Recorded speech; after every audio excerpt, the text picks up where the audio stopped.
Hello, dear ones. Years ago, I read a study, and the study was an intriguing one. It was about countries in the world and what made them successful. What was the kind of core deciding factor, you might say, as to what made that country successful. And it wasn't just an economic success, it was also success in terms of were people happy in the country. Sort of the best places to live type of thing. And so they identified all these different factors, but there was one single quality that at the core of all of the possible, implications of what could create successful, happy country, happy people in a country versus the ones that weren't. And it came down to a single word: trust. The people had to actually trust the country, the situation, the neighbors, the broader community, their own family. They had to feel safe, obviously. If you're going to trust, you have to feel safe enough to trust. But it went beyond, if you think of all the possible sort of criteria for what could be successful, you could think of, well, a country has to have lots of natural resources. Well, there are countries that don't have many, that score pretty high on the success scale. I think of Scandinavian countries. It's pretty cold up there in the winter. The nights are long, the days are short, and yet they seem to score pretty well in those departments. That single factor, trust, the ability to trust, is so central. And so I bring that out because there's another quality that is a little more human. Trust can be, do I trust that my Social Security check will arrive next month and that when I deposit it in my bank it will clear, and et cetera. I mean, do the systems work? If I work my job for 2 weeks or a month, will I get my paycheck at the end? Yes, I will, or no, I won't. We can trust institutions that are broader than ourselves, but it's also, can we trust the people in our lives? Are they trustworthy? And so I want to share two thoughts about this. The first one is that we should strive in our lives, because obviously there's not a lot that we can do that's going to change our country. On an individual level, there's not a lot we can do yes, we can cast our vote when it comes time to have an election. We can get involved in politics or causes that inspire us, etc. There are ways to have an impact for sure. And we may think that our individual influence on that is limited, and it's actually fairly substantial.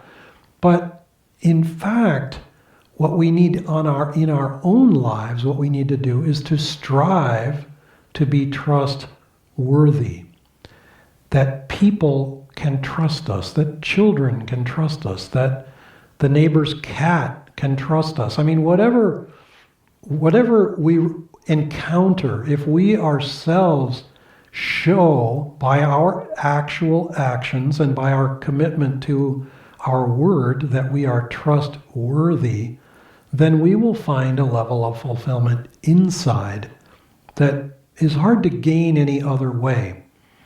The second word that I want, that to me is related, and now this is me extrapolating on, the study was the study, and it's interesting and worth tuning into, but the second quality is respect. Now, we could think that respect must be earned, and to a degree, yes, I suppose that's true. But in fact, what we find, and I'll quote Swami Kriyananda here because he described Yogananda, his guru, as the most respectful person that he had ever met. Now you could think that here is a yoga master, world teacher, and he's obviously got the authority of his realization. He's training disciples, he's creating an organization and an entire movement of yoga that has, spread out to influence the world in many, many ways. You would think that his role in life, in a sense, would be to expect respect, to sort of command respect in a way. But Swami Kriyananda said, he himself was the most respectful person he had ever met. And I find that very moving and compelling, because we always do well to emulate masters. There are very few things that masters do that we shouldn't emulate. Obviously, if they perform some miracle, if they can levitate, we don't need to go jump off a building to prove whether we can levitate or not. I mean, there are examples of things that perhaps we shouldn't try because we're not there yet. But in general, their lives are a marvelous template or model for us to follow. And this one in particular seems really important in these days. I suppose it's always important. But I've read studies talking about relationships, personal relationships, specifically intimate relationships like marriage. What is the biggest predictor of success in a marriage? Well, one of them is respect. Another is trust. And what is the biggest predictor of a marriage that is doomed to fail? Lack of respect. And it's sort of a core principle. If you don't respect someone who's that close to you, then it's kind of begs the question, why are you still together? Well, how is this working? How is this helpful, useful, uplifting, honorable, etc.? And so I suggest very simply 2 thoughts. Be worthy of trust.